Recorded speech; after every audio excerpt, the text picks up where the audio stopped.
Hello दोस्तों, आज मैं आपको एक नए कोरियन ड्रामा दे टाइपिकल फैमिली की कहानी बताने वाली हूँ।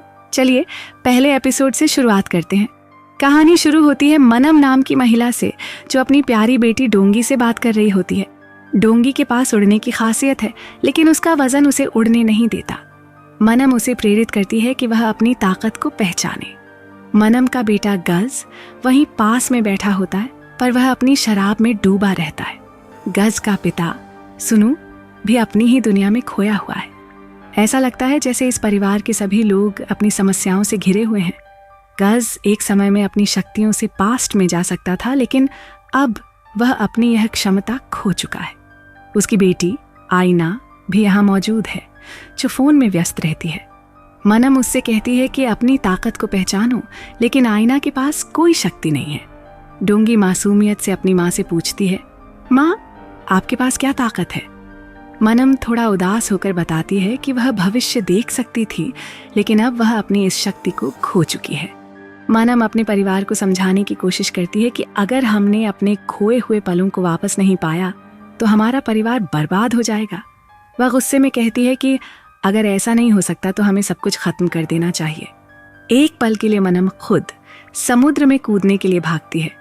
आसपास बच्चे खेल रहे होते हैं और मनम उनसे कहती है, जब भी मैं भविष्य देखती हूँ अंधकार ही नजर आता है। डोंगी हिम्मत दिखाते हुए कहती है, माँ तो आपको पहले कूदना चाहिए। लेकिन मनम अपने आंसुओं को रोकते हुए जवाब देती है, नहीं, हमें कोशिश करनी चाहिए। मरने के बारे में सोचना सही नहीं। अगर कोशिश करेंगे तो शायद हम अपने पुराने दिनों को वापस ला पाएंगे। इसी बीच गज अचानक गायब हो जाता है। सब सोचते हैं कि वह पास्ट में चला गया होगा, लेकिन असल में वह पानी में गिर गया था। लोग उसे बचाने के लिए शोर मचाने लगते हैं। तभी एक लड़की दौड़ती हुई पानी में कूदती है। यह लड़की दाहे बहादुरी से गज को बचाती है और उसे किनारे पर लेकर आती है। गज होश में आता है और दाहे को देखता है। अचानक उसे महसूस होता है कि यह वही लड़की है जिसे उसने पहले भी देखा था। भावनाओं में बहकर गज उसे गले लगा लेता है। इस दौरान गज की फैमिली वहां पहुंच जाती है और उसे देखती है, लेकिन गज बेहोश हो जाता है। उसे तुरंत अस्पताल ले जाया जाता है।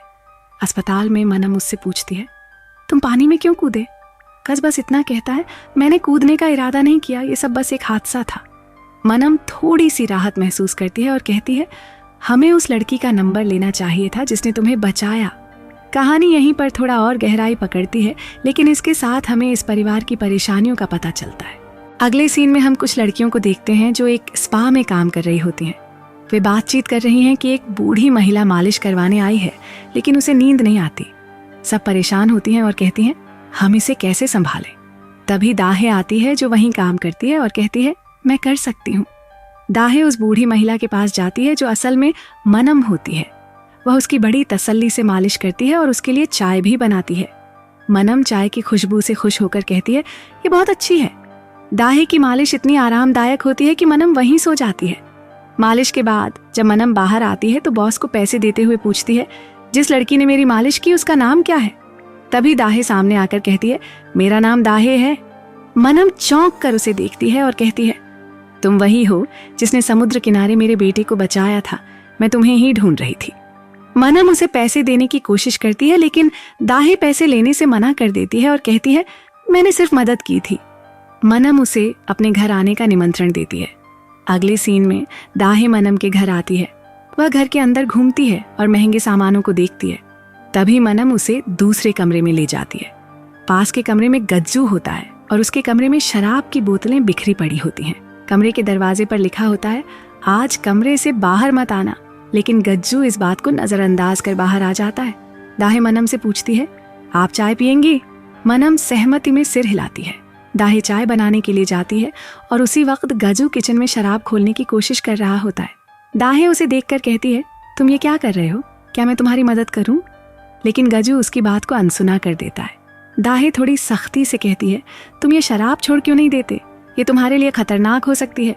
गज्जू उसकी बात को इग्नोर कर वहां से जाने लगता है। तभी दाहे जानबूझकर एक बोतल गिरा देती है और कहती है, देखा, मैंने कहा था ये खतरनाक हो सकता है। अब यहीं रुको, नहीं तो तुम्हें चोट लग जाएगी। तभी मनम वहां आ जाती है और पूछती है, क्या हुआ? फिर वह गज्जू से कहती है, तुमने अभी तक इस लड़की को नमस्ते तक नहीं कहा।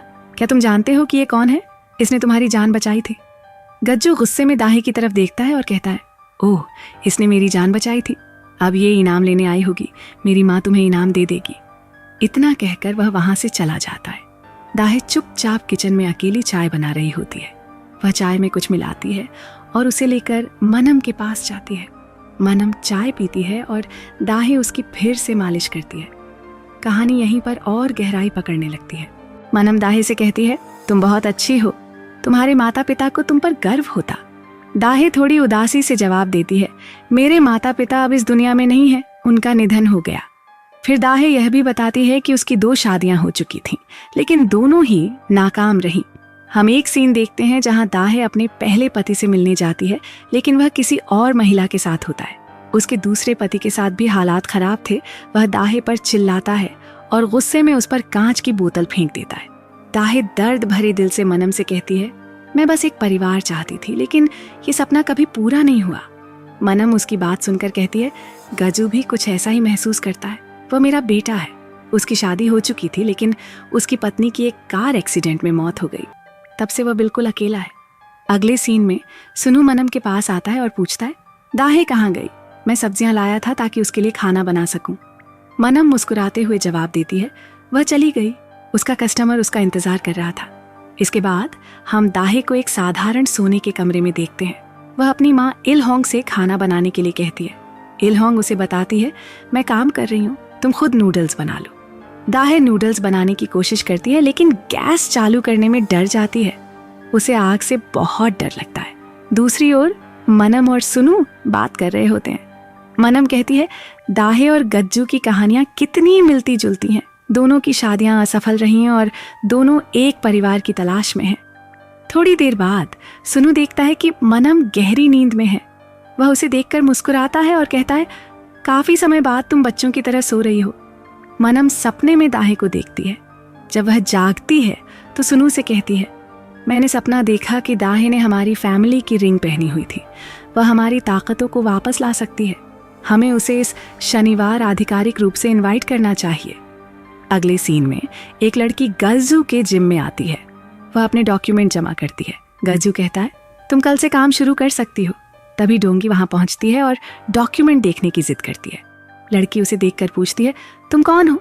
डोंगी गर्व से जवाब देती है, मैं इस बिल्डिंग की ओनर हूँ, या शायद कहना चाहिए कि बनने वाली हूँ। डोंगी और वह लड़की आपस में बातचीत करती है। लड़की कहती है, तुम जानी पहचानी लगती हो, क्या तुम मॉडल हो? फिर अचानक उसे याद आता है और वह कहती है, ओह, मुझे याद आया, तुम यूट्यूब पर डाइट वाले वीडियो में आती थी। डोंगी मुस्कुराते हुए कहती है, हाँ, और मैं शादी के बाद ये बिल्डिंग अपनी नाम करवा लूंगी। असल में डोंगी की शादी होने के बाद उसके बच्चों को परिवार की खास शक्तियां मिलेंगी और इनाम के तौर पर यह बिल्डिंग डोंगी को दी जाएगी, जिसकी कीमत 50 अरब वॉन है। इसके बाद हम देखते हैं कि डोंगी एक क्लिनिक में है। वह एक महिला से परामर्श कर रही है, लेकिन उसकी बातों का कोई असर नहीं हो रहा। कहानी में रहस्य और गहराई बढ़ती जा रही है और यह देखना दिलचस्प होगा कि इन किरदारों के जीवन में आगे क्या मोड़ आता है। डोंगी के मोटापे को देखकर मीला घबरा कर भाग गई थी। डॉक्टर ने भी डोंगी को क्लिनिक से बाहर निकाल दिया। डोंगी बाद में चुपचाप बैठकर कुछ खा रही थी, लेकिन उसके अंदर गुस्सा और उदासी साफ झलक रही थी। इस सब के बीच उसे गज्जू से पैसे लेने पड़े। घर लौटकर डोंगी की माँ ने उससे कहा, तैयार हो जाओ, हमारे घर मेहमान आने वाले हैं। अगले सीन में मनम, सुनु और गज्जू को दिखाया जाता है। गज्जू गुस्से में पूछता है, ये सब क्या ड्रामा चल रहा है? मनम शांत स्वर में जवाब देती है, जैना का बर्थडे है, इसलिए तैयारी हो रही है। तभी डोंगी वहां आती है और शबीर का जिक्र छेड़ देती है, लेकिन मनम उसे चुप रहने का इशारा करती है। तभी दाहे वहां पहुंचती है। सभी से मिलते हुए डोंगी उसकी ओर बढ़ती है और कहती है, तुमने मेरे छोटे भाई को बचाया, इसके लिए थैंक यू, लेकिन क्या तुम उससे शादी करने वाली हो? मनम झट से बीच में आकर डोंगी को रोकती है और दाहे से कहती है, आओ बैठो, आराम से बात करते हैं। दाहे थोड़ा झिझकते हुए बोलती है, आप ये सब सिर्फ इसलिए कर रही हैं ताकि मैं और गज्जू। इस पर गज्जू चिढ़कर कहता है, इससे पहले कि कोई बात आगे बढ़े तुम्हें जान लेना चाहिए कि मैं कौन हूं। मेरी एक बेटी है और आज उसका बर्थडे है, तुम उससे करीब नहीं जा सकती। गज्जू की कड़वी बातों पर दाहे थोड़ी असहज हो जाती है। गज्जू आगे कहता है, तुम मुझ पर सौतेली माँ का तमगा लगाने की कोशिश करोगी, लेकिन मैं ऐसा नहीं होने दूंगा। तभी सुनु आकर गजू को शांत करने की कोशिश करता है। इधर डोंगी दाहे से पूछती है, तुम खाना क्यों नहीं खा रही? डोंगी हल्की मुस्कान के साथ जवाब देती है, मैं डाइट पर हूँ, काश मैं पहले की तरह उड़ पाती। दाहे मुस्कुराते हुए कहती है, क्या तुम फ्लाइट अटेंडेंट थी? डोंगी हल्का हंसती है और कहती है, हाँ कभी थी।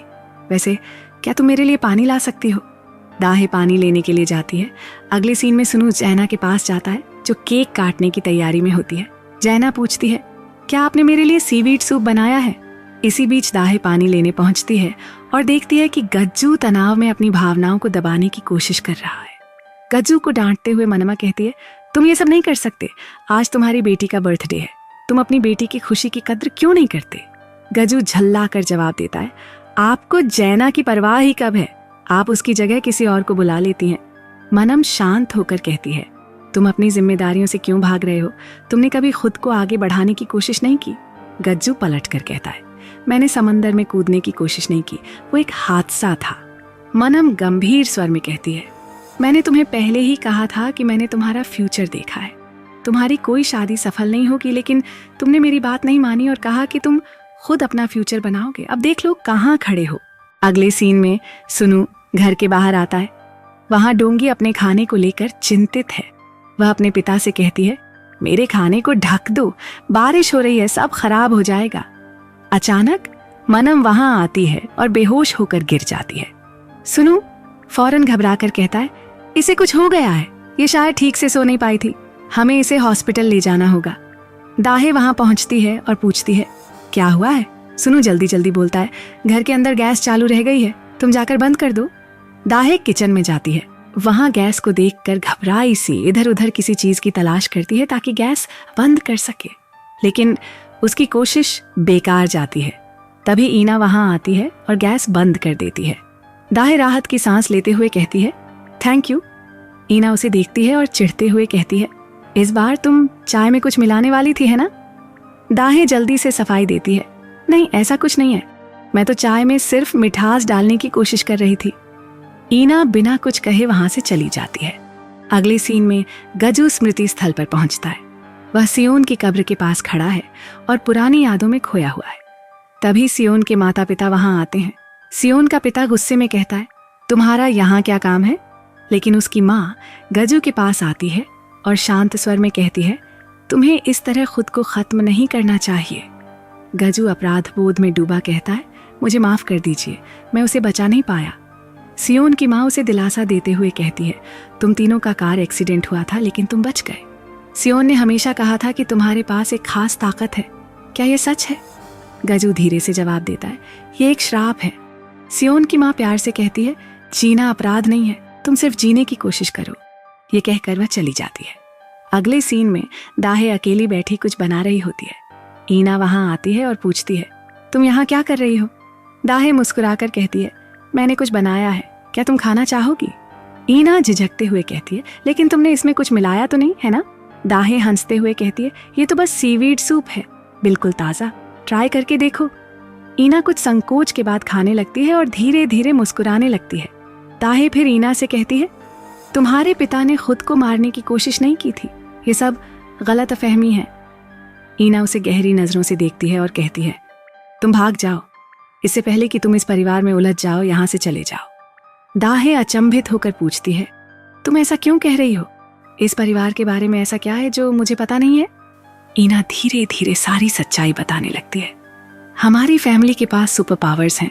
मेरी नानी जब सोती हैं तो सपनों में भविष्य देख सकती हैं, लेकिन अब वो ऐसा नहीं कर पाती। डोंगी के पास उड़ने की ताकत थी, लेकिन अब वो ऐसा नहीं कर सकती क्योंकि मम्मी की वजह से उसने अपनी शक्ति खो दी। ईना रुककर एक गहरी सांस लेती है और कहती है, और मेरे पापा, उनके पास पास्ट में जाने की शक्ति है, लेकिन वो सिर्फ उन यादों तक पहुंच सकते हैं जो खुशियां लेकर आती थीं। अब वो ऐसा नहीं कर सकते क्योंकि वो डिप्रेशन में है। शाम को गजू थका हुआ घर पहुंचता है और दाहे को वहां देखकर चौंक जाता है। वह गहरी आवाज में पूछता है, तुम यहाँ क्या कर रही हो? दाहे मुस्कुराकर कहती है, आज ईना का बर्थडे था, लेकिन उसने कुछ नहीं खाया, मैंने उसके लिए सीवीड सूप बनाया था। गजू उदासी से कहता है, क्या उसने सच में खा लिया? दाहे गंभीर होकर कहती है, तुम पास्ट में वापस नहीं जा सकते, लेकिन तुम्हें देखकर ऐसा लगता है कि तुम अपने अतीत में ही फंसे हुए हो। गजू चौंक कर पूछता है, तुम्हें ये बात कैसे पता? दाहें धीरे से कहती है, आईना ने बताया, तुम्हें अब उसकी खातिर आगे बढ़ना चाहिए। गजू की आवाज में दर्द झलकता है। मुझे डिप्रेशन हो गया है। मैंने हमेशा दूसरों की रक्षा करने की कोशिश की, लेकिन मैं नाकाम रहा। मेरी शादी हो चुकी थी। मैंने अपनी पत्नी से उसे बचाने का वादा किया था, लेकिन मैं उसे भी नहीं बचा पाया। गजू उठकर जाने लगता है, लेकिन दाहें पीछे से कहती है, मैंने तुम्हें देखा है गजू, तुमने किसी की रक्षा की थी। इसके बाद सीन फ्लैशबैक में जाता है। समंदर के किनारे एक छोटी लड़की रो रही थी क्योंकि उसकी गुड़िया पानी में गिर गई थी। तभी गजू पानी में कूद गया और गुड़िया निकालने की कोशिश करने लगा। दाहें भी वहां थी और ये सब देख रही थी। गजू गुड़िया तो ले आया, लेकिन खुद डूबने लगा। दाहें ने हिम्मत करके उसे बाहर निकाला। वापस वर्तमान में दाहें गजू को देखकर कहती है, मैं कभी मरने वाली थी, लेकिन किसी ने मुझे बचा लिया और जीने की प्रेरणा दी। तुम्हें भी वैसे ही जीना चाहिए। गजू उदास होकर कहता है, तुम गलत फहमी में हो। तुमने मुझे बचा लिया, इसका मतलब ये नहीं है कि मैं किसी और को बचा सकता हूँ। दाहें मुस्कुराते हुए एक कपड़ा पकड़ाती है और कहती है, ठीक है, लेकिन अब तुम बर्तन धो दो। अगले सीन में दाहें अपने घर लौटती है। वहां उसकी माँ, छोटी बहन ग्रेस और अंकल ताए बैठे होते हैं। लेकिन असल में ग्रेस उसकी छोटी बहन नहीं, बल्कि उससे बड़ी है, जिसने अपनी पहचान छुपाई हुई है। ताए परिवार की पुरानी बातों पर चर्चा करता है। वह कहता है, कैसे तुमने दोनों पतियों से छुटकारा पाया था। दाहें फ्लैशबैक में जाती है, जहां वह अपने पहले पति के साथ दिखती है। वह महिला जिसके साथ उसका पति था, असल में ग्रेस थी। दूसरे पति ने गुस्से में बोतल फेंकी, लेकिन दाहें ने खुद को बचा लिया और कोर्ट में केस जीत गई। दाहें फिर अपने परिवार को बताती है, गजू के परिवार के पास सुपर पावर्स हैं। मैंने देखा है कि उनके पास भविष्य देखने, उड़ने और अतीत में जाने की शक्तियां हैं। ग्रेस सोचती है और कहती है, अब क्या करें? क्या हमें उनकी रिपोर्ट NIS को करनी चाहिए? ताए मजाक में कहता है, नहीं, हमें मार्वल को रिपोर्ट करनी चाहिए। सब हंसने लगते हैं, लेकिन दाहें गंभीर होकर कहती है, अब मैं ईना को मनाने की कोशिश करूंगी ताकि मैं गज्जू से शादी कर सकूं। फिर सीन बदलता है। गज्जू ईना के पास जाता है। वह उसके लिए एक प्यारी सी डॉल लेकर आता है और कहता है, हैप्पी बर्थडे। ईना उदास होकर गुड़िया ले लेती है। गज्जू वहां से चला जाता है। ईना डॉल को बाकी डॉल्स के साथ रख देती है। फ्लैशबैक में ईना अपनी माँ सैन के साथ दिखती है। वह गज्जू से पूछती है, अगर आप किसी और को बचाने चले गए तो मेरी रक्षा कौन करेगा? गज्जू उसे एक खरगोश वाली डॉल देता है और कहता है, ये तुम्हारी रक्षा करेगा। अचानक गज्जू गायब हो जाता है। वह अतीत में चला गया। लेकिन तभी एक भयानक एक्सीडेंट होता है। सियोन की मौत हो जाती है। गज्जू टूटे मन से गाड़ी में बैठा रहता है। तो यहीं पे खत्म होता है हमारा ये प्यारा सा एपिसोड। मिलते हैं अगले एपिसोड में। तब तक के लिए दीजिए मुझे इजाजत। नमस्कार।